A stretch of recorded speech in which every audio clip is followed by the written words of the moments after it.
Most entrepreneurs set goals, but few have a system to actually hit them. Stop guessing and start growing. Download the Strategic Goal Setting System for Entrepreneurs. Get your copy today at freetoolkit.coach.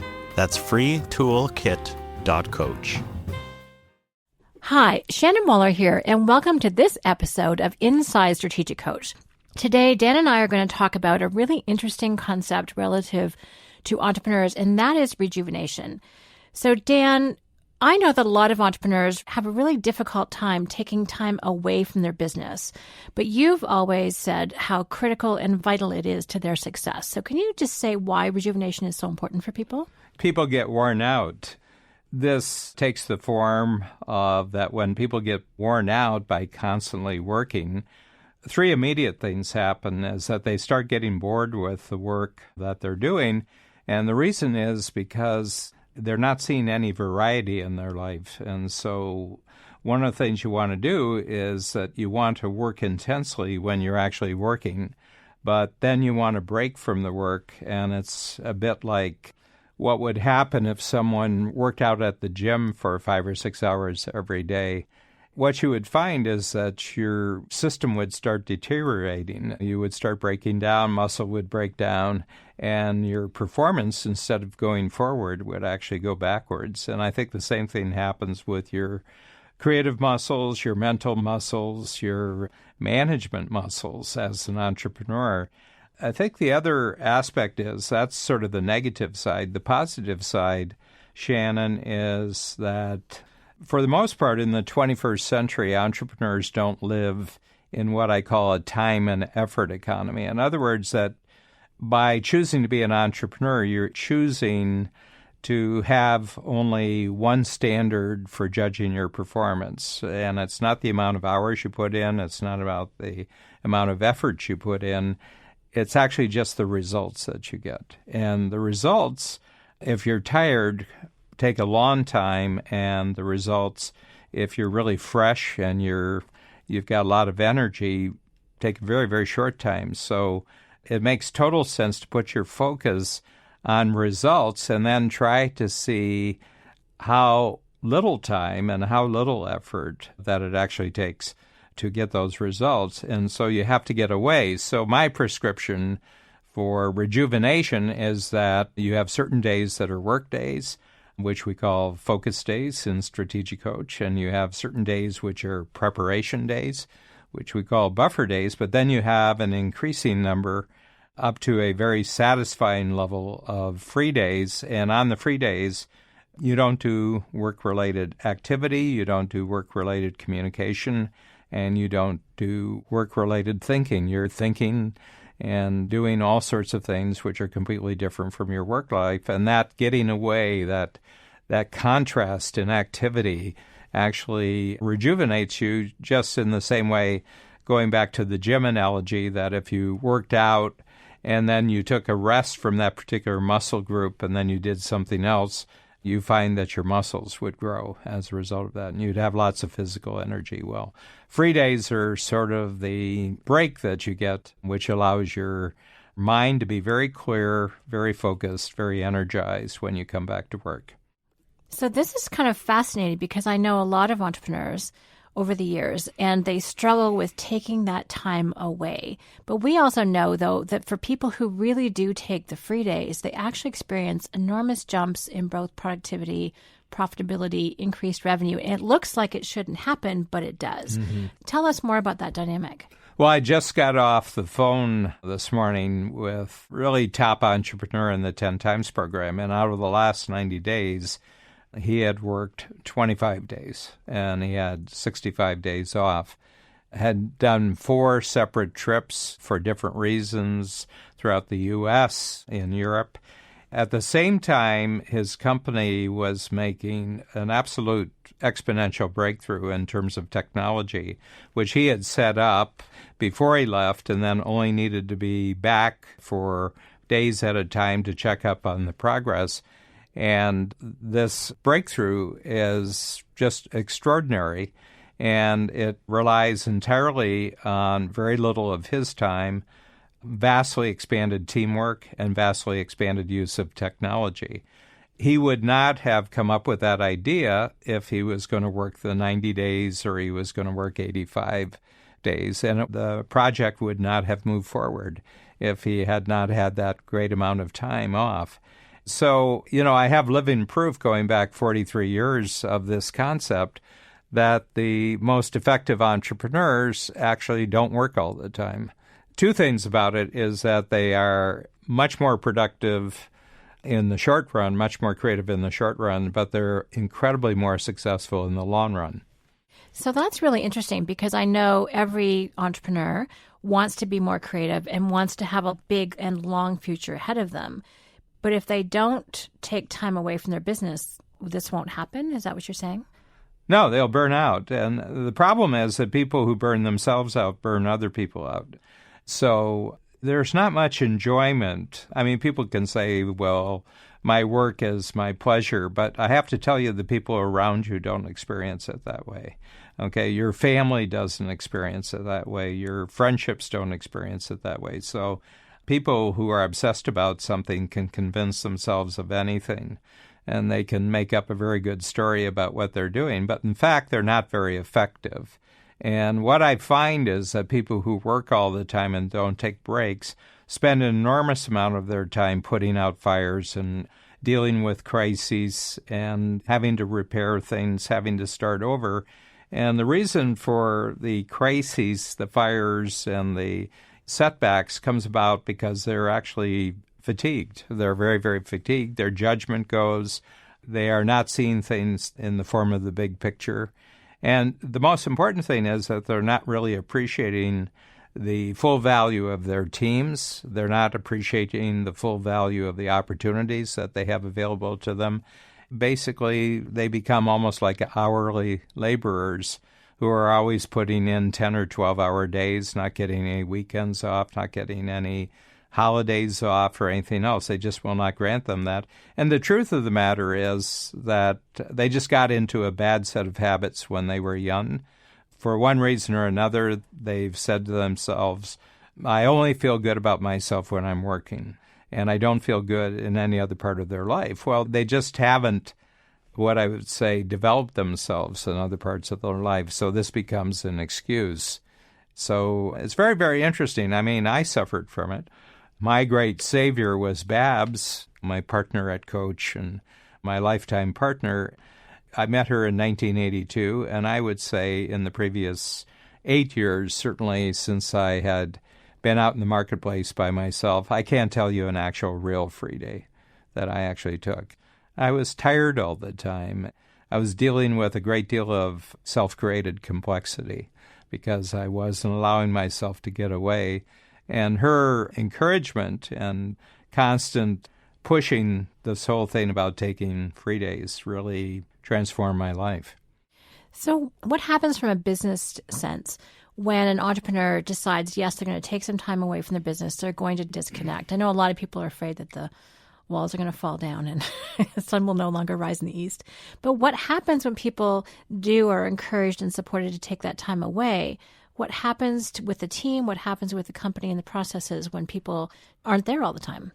Well, I can't give a straight answer on this because you may have done a very bad job of actually preparing your team for you being away. So, in fact, the early results can be possibly upsetting to yourself and other people, and they can, in a certain way, be negative. Okay, but that's the short run. What you have to think about is the long run here. Let's say somebody's 45 or 50, and they've just been at it forever. They can't remember when they weren't working hard, and they can't remember when they weren't working all the time. So, first of all, they've built an organization around them that treats that as normal. So, other people's abilities to take ownership for the company when they're away, none of those abilities have actually been developed. So what I always say, well, I'm not looking for you to take a month off. I'm looking for you actually to take 24 hours off and pick a work day. I always say go for a Wednesday because that gives you 2 days before the Wednesday and 2 days after the Wednesday during a normal work week. And what you do is that you say, okay, I'm going to start taking days off when I'm not going to be in contact with the office, and we're going to start with this Wednesday. You put it on the calendar. I'm just going to meet with you on the Monday and Tuesday and talk to you about what you're going to do on that Wednesday and get out on paper things that people would be worried about, that you are away for a day. They've never experienced you actually being away for a day during the week. And you say, so let's talk that through. And what you have to say is that this is an experiment for you and this is an experiment for them, and that when you get back on the Thursday, you're going to talk through what the experience was, what worked, what didn't work. And by repeating this process, first of all, you might do another 1 day. A couple of weeks later, you might get to the point where you take 2 days off. Gradually, both sides of the equation here, Shannon, will get used to it. And what the team will notice, one is whether they're up to this or whether they're not up to it.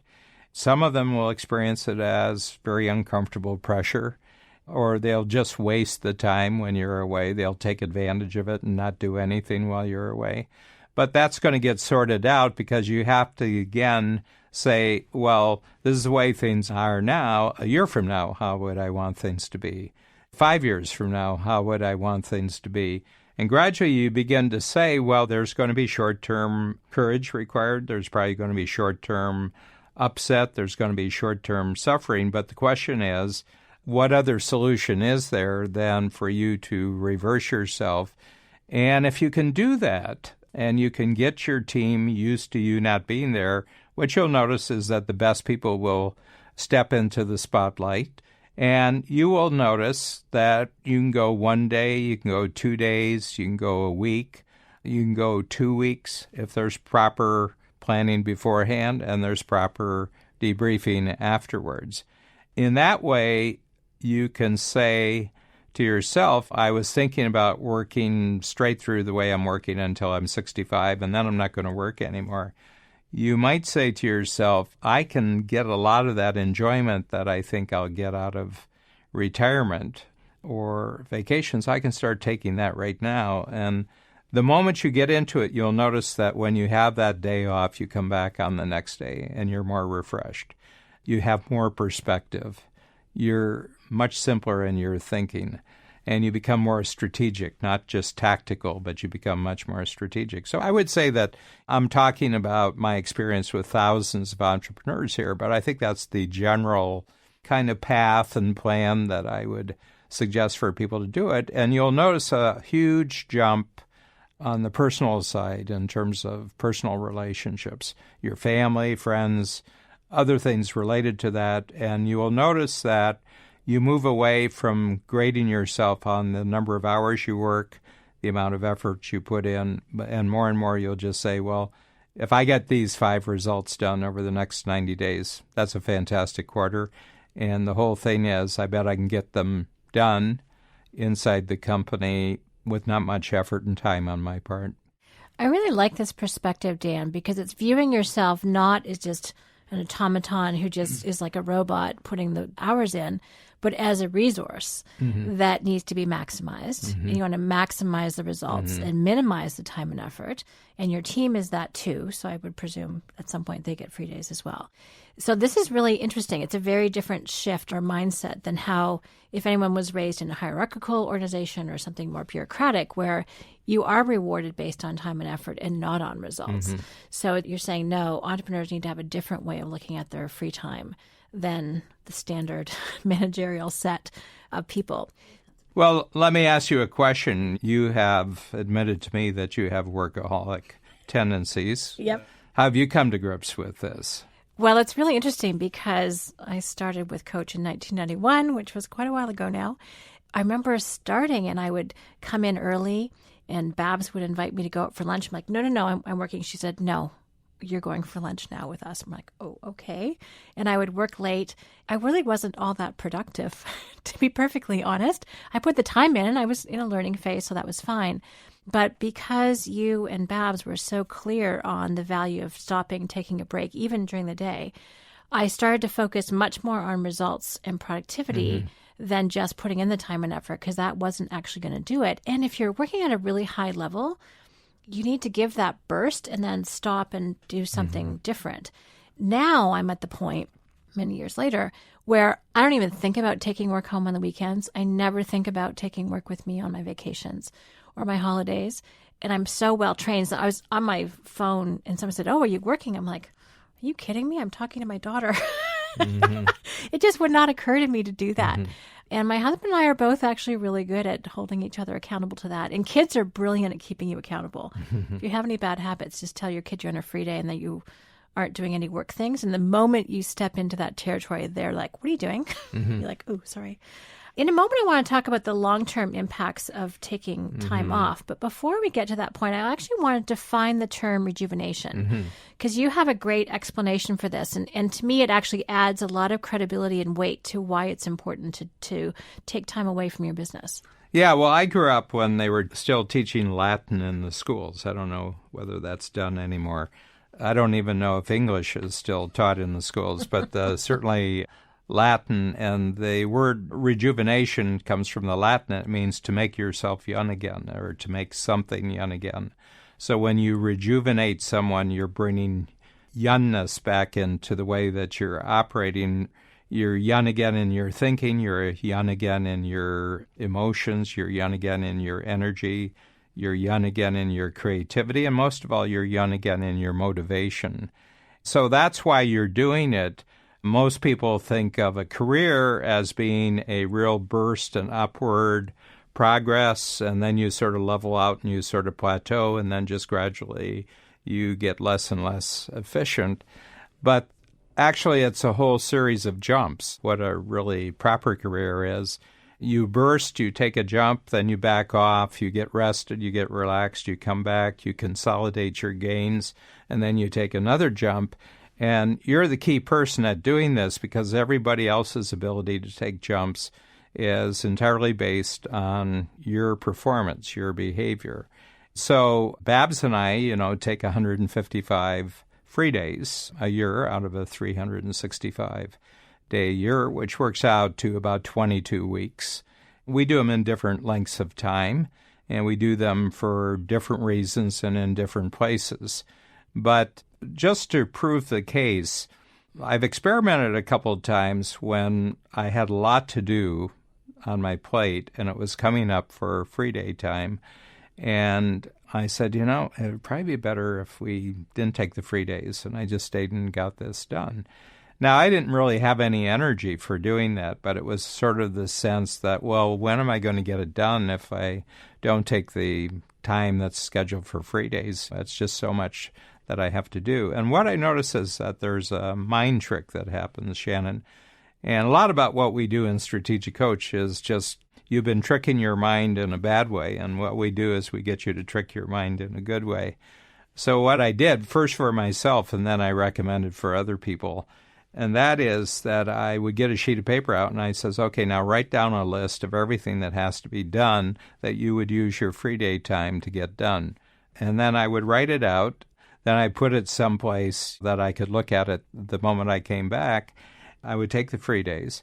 And there was something about writing everything out on a sheet of paper actually puts your mind a little bit at rest. So I come back and I take the sheet of paper up and I look at it, and immediately I started crossing out about half the items because they really weren't that important. They looked crucial before I went on because I was tired and fatigued. But afterwards, I say, why would I be spending my time with that stuff? So I'm down to about half the list. And then about 2 or 3 of them, let's say there were 20, 10 of them disappeared. And about maybe 3 or 4 of them actually got done while I was away by someone else because it had to be done. And I'm down to 6. And I say to myself, well, I could delegate these 4 or 5 right away and get somebody else involved in working with it, and it's kind of left with 1. So the impact of my 1 week away or my 2 weeks away was that I reduced my list from 20 points down to 1 point. And that was just lack of perspective. And this is the biggest thing that happens to people when they don't rejuvenate, is their perspective becomes that everything is crucial. There's not enough time to do any of it. You're going to have to work harder and longer to get there, and you get very, very stressed, and you cut yourself off from teamwork. You cut yourself off from the support of people in your personal life, and it's a very bad scene, and people have to medicate themselves to overcome this. They have very adverse health effects as a result of this. Relationships get strained. It's kind of driven by images in the general media, what I call the general narrative, that people who work really hard and really work long are very admirable. But they aren't admirable to themselves. They aren't admirable to the people that they directly impact on. And they are certainly not admirable to the people that they're truly committed for in their personal life. So it's a bad mind trick that gets you to do this. And the other thing is that you think that other people are really impressed with the fact that you work hard and long, but actually they're not. There's no admiration. This is a made-up thing in your life, and it doesn't have anything to do with how people would actually like you to be, which is to be energetic and inspirational and creative and highly productive. Mm-hmm. So there's a real impact of fatigue then that people underestimate by the sounds of it. So describe, Dan, what happens after you come back after a week or two away and you're clearly feeling rejuvenated and you've got that 1 point left on your list. How long can someone go, or what does that pattern look like before they need to take free days again? The way that Babs and I have organized our life, and you have to realize that we've been at the 155 days a year for 25 years. So every year you get smarter about how to fully enjoy the free time, and you also get really, really smarter about setting the people in the company up properly when you're going away. So there's this learning cycle that you do once a year. By any indicator that you want to use, I'm incredibly more productive now than I was 25 years ago. So I'm 72, and I'm incredibly more productive than I was when I was 47. And I have to tell you, there aren't many 72-year-olds in the world who can say that they are at a much higher level of creativity and productivity at their age now than they were 25 years previously. And there aren't many 47-year-olds who say, I'm going to keep getting better and better and better. And the reason is they've designed their life so that they can't be. But I've designed my life so that I can't be. And quite frankly, just to push it a little bit further, when I'm 95, I'm going to be incredibly more productive than I am at 72 because, number one, I never get bored with what I'm doing. I never get fatigued by what I'm doing. And the other thing is that I just keep getting smarter, especially in relationship to teamwork, of using other people's abilities to do everything except 2 or 3 things that I think I'm uniquely good at. So this sort of indicates that, again, we're not living in a time and effort economy anymore. This is not a factory economy. We are not factory workers. We're not on the line doing piecemeal. We're actually being paid for results, and those results can actually be very quick. It can be an hour, can produce a result that can make a difference for a year. So you and Babs will take a week or two, and then you'll work for what, Dan, 3 weeks usually? Max, usually 3. We won't go more than 3 weeks of work without then taking at least a week off. And sometimes we're taking 17 days off, and it all depends. When we go to the United Kingdom, we usually take almost 3 full weeks off. So it depends. I mean, everybody's got their own pattern. It depends on what age you are. It depends on what your family situation is. So I can't make really definable, well, you have to arrange your weeks that way. Everybody's going to arrange their weeks the way that suits them. But the key here is that you constantly increase your rejuvenation so that you can constantly increase your productivity, and then you also increase the amount of preparation time you have both for taking the best possible free days and taking the best possible focus days. So for someone who has figured out their pattern, and just so everyone's clear, you don't work 3 weeks straight. There's still a free day a week at least. Yeah, I always take Saturday off. I find Sunday is a really good writing day for me, so I get a lot of writing done. One of my contributions to the company is that there's new copy being developed and new ideas. But Saturday is a free day regardless. It's always a free day. Yeah. Great. So Dan, if someone, kind of what you were intimating, if someone is constantly rejuvenated and always increasing their productivity and their contribution, would they ever stop? No, they won't.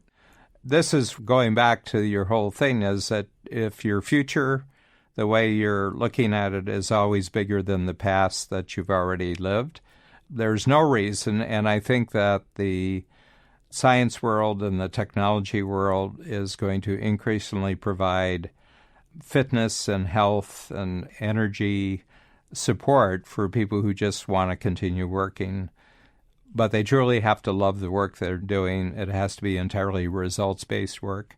And the trend as they go along is they get increasingly more done in less and less time with less and less effort. The impact of their work keeps getting more important in terms of its impact, in terms of its productivity, in terms of its profitability. And if that was the formula that you could work out, there would be no natural endpoint to your working. I love it.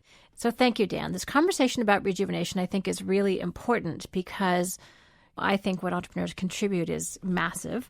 But for people getting tired and fatigued, then that contribution gets diminished. So you've provided some really clear evidence for why rejuvenation is key and actually how to do that too. So really appreciate it. Thank you. And our next podcast is actually going to be about how you can have that bigger future. So stay tuned. Thank you, Shannon.